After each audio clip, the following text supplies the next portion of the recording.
Welcome everybody to another episode of the Dragonus Podcastus. I am your host, Deadponic, and we have a very special episode, and also, um, coming from our news broadcast center somewhere in the middle of the Pacific Ocean, we have our lovely reporter Queen Byron reporting on on a on a hot story.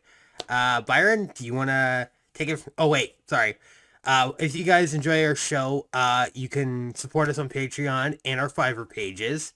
Byron, what do you do on your Fiverr page? What do you what kind of secret projects do you got going? Well, mostly help people learn how to run games on Foundry, Roll20, utilize Discord, and do all the amazing things they need to help them run their best games. Okay, and for me, I do weapon and armor artwork, and yeah, that's pretty much it. And I'm working on another small project. But anyway, so you were telling me about something that happened at something called GenCon, Mm-hmm. and so what's the scoop? Well, this is quite the wild story, and it honestly feels stranger than fiction. I don't know if I could have written something so odd. But for those who don't know, Gen Con is held in Indianapolis, Indiana, in the U.S.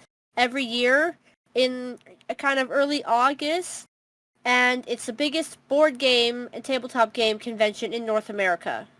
And they focus on role-playing games, Dungeons & Dragons, Magic the Gathering, Pokemon, Pathfinder, all of these amazing games. Vendors come out, sell their new games, new products. There's tons of games to play. It takes place over 4 days and basically 24/7. Certain parts of the convention hall will close, but those games just move to the hotel lobbies or the hallways as needed. And it's quite the amazing experience if you don't mind crowds and you like games. Um, my husband went this last year in early August, and I've gone in the past. But there was quite a stir because the day before the convention opened officially, vendors were setting up in the vendor hall. An entire pallet full of Magic cards was stolen, and they had security footage of the perpetrators. Unfortunately, it wasn't very clear. It seemed as if they knew almost where cameras might be. It looked like they had picked up a pallet jack from somewhere elsewhere in the convention.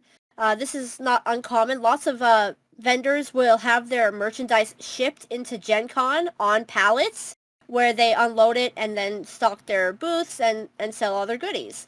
They picked up a pallet jack, lifted an entire pallet full of Magic the Gathering cards valued at about $300,000.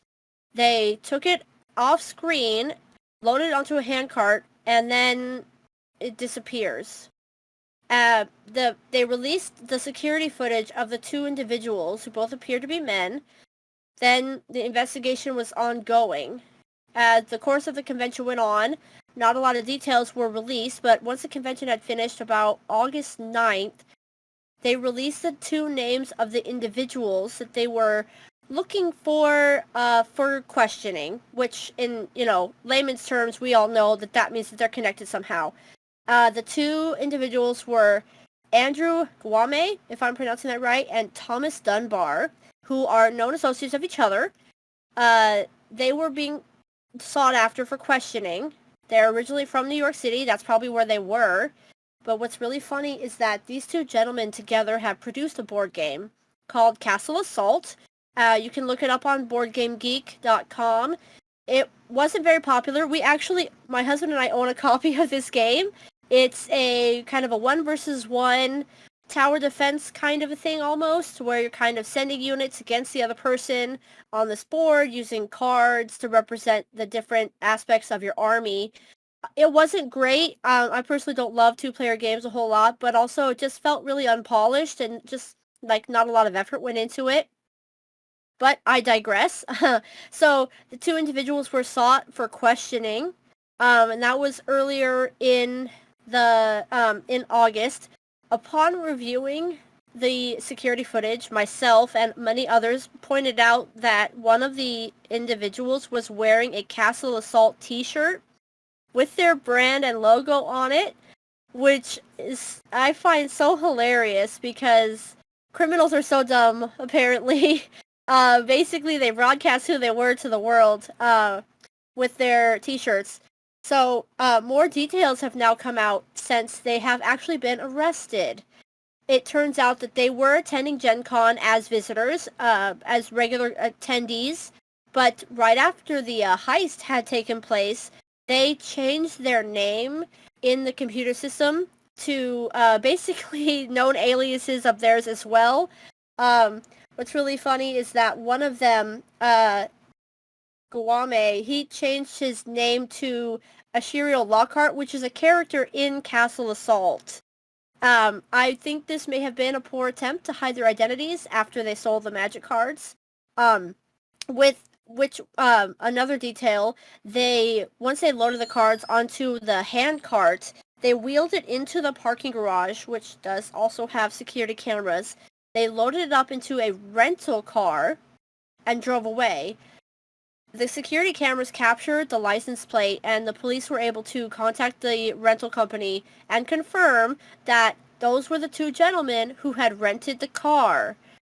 Once they had the cards, they drove away. It's not 100% clear where they went with them, but at one point, the police were called because a man had called the police saying that he was being offered stolen cards for sale, and he wanted to report the heist, basically. So it sounds like the person that they tried to sell the cards to called the police on them. Short. That sounds like a self-report. And then very shortly after that, the police were able to confirm their location, and they have arrested them. They've been charged with a Class 5 felony. Which is huge. Obviously, for those who don't know, felonies can be kind of different levels depending on the severity. Maybe you've heard of like Grand Theft Auto. You know, that's a case where the car is stolen and it's kind of an expensive one, right? Not just the video games. But a Class 5 felony, in this case, is because of the value of the merchandise they stole was so high. They're facing lengthy prison sentences now because they stole a pallet of magic cards, apparently, and did not cover their tracks, like, at all. It's kind of hilarious. It sounds like the plot of a bad Ocean's movie. Like, right? Oh dear God. This is the one they left on the cutting room floor. God. It's weird because you would think, because, you know, they know where the security cameras were, they would try to avoid that as much as possible. And also, maybe, here's a tip for bad guys. Maybe don't wear clothing has your brand the logo on the shirt. And also, yeah. I think that because they have attended Gen Con in the past as vendors, as, you know, showcasing their game, they probably knew some of the security measures, and I'll be the first to say that set up on the first day of Gen Con, there's not a lot of security. There are people who are supposed to be checking badges as you're coming in and out of the convention hall, but basically everyone is a vendor or a volunteer, and it gets kind of lax. So I could definitely see that being kind of an easy target for someone who obviously did not think things through very well. I know that going forward, I bet Gen Con and the convention center will probably be stepping up security because it looks bad. You know, it reflects poorly on Gen Con and the convention hall that the theft was able to take place at all, even though the product was refunded, and the, you know, criminal masterminds were apprehended. But, yeah, so they probably had some inside knowledge in that area, but then at the same time, they took too many obvious risks, in my opinion. This is not a how to get away with crime podcast, but yeah, maybe definitely don't wear your brand logo. That's a good one. Also, if they're going to be stepping up the security, do you think they're going to turn the place into Fort Knox? I don't think it'll be quite that bad, but I think they could have more than like 2 security cameras, you know, in the exhibit hall where the vendors are setting up. That since there were so few cameras, there's only really a couple of photos of them actually stealing the pallet.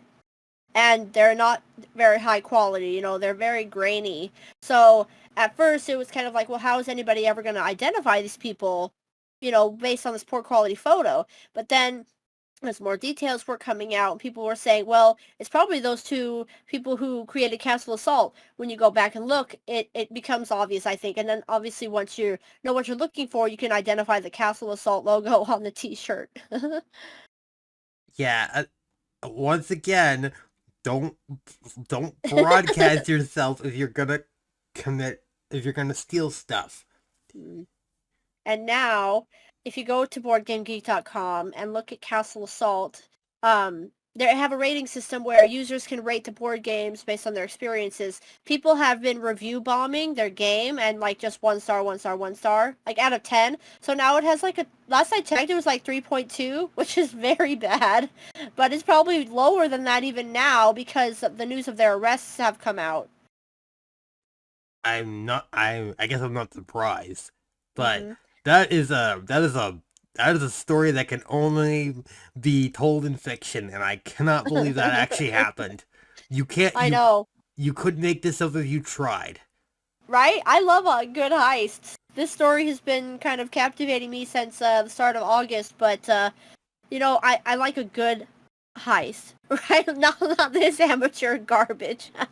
At least they didn't have to call in Sherlock Holmes for this. It's pretty wild, you know. So hopefully, I guess, you know, like I said, GenCon is stepping up security measures. The convention hall will step up security measures. I'm glad the police were able to catch them, and it really only took about a month, actually. And they were probably, you know, on the run basically the whole time, considering that the news of the heist was leaked basically only a few days after the convention started, after it had happened. And very shortly after that, they had basically identified who they were. They just needed to find them because, you know, obviously Gen Con is such a big event. People come from all over. They weren't local to the area. And the Indianapolis police were looking for them and trying to figure out where they were physically in the world. It's just, yeah, it's such a strange story all around. Overall, yeah, and also another piece of advice for the bad guys: if you steal a product, don't sell it to somebody who probably suspects it's stolen product. Oh, they think they tried to sell, according to the article I read, they were trying to sell the cards for about $4,000, perhaps. Or, excuse me, or maybe it was a section of the cards, because they stole a whole pallet full. And the person they were dealing with was probably thinking, this is too good to be true, it must be stolen. Or maybe they were bragging that it was stolen, because I could definitely see that as a possibility. Yeah, yeah. Yeah. Yeah, bad guys aren't exactly what you call the smart kind. So, you know, hopefully no more cards or anything else like that will be stolen. And if all the trading cards steal, why couldn't you steal something, you know, reasonable, like Pokemon cards or something? It was probably the opportunity, considering that the pallet was left unattended, unfortunately. And magic cards can go for money sometimes, but it's a lot like playing the lottery or gambling. Not every card is worth money. Yeah, that's a sad reality. Yeah, so it's a good thing we caught this because, just guys, seriously, next time you go to a con, you see a shady guy, and you know it looks super suspicious, or you catch wind of something. Um, be smart, and also, you know, because they're gonna be stepping up security. Make sure you got your proper paperwork. Mm-hmm. We don't want a situation where you know, you get rejected because you don't have your paperwork. Yep. Always have your papers, right? And At least. also don't self-report yourself, please. That works in Among Us, but not in real life. Just saying. Anyway, anyway, that's our filler episode, but we'll see you guys next week. Yeah, and stay tuned for that.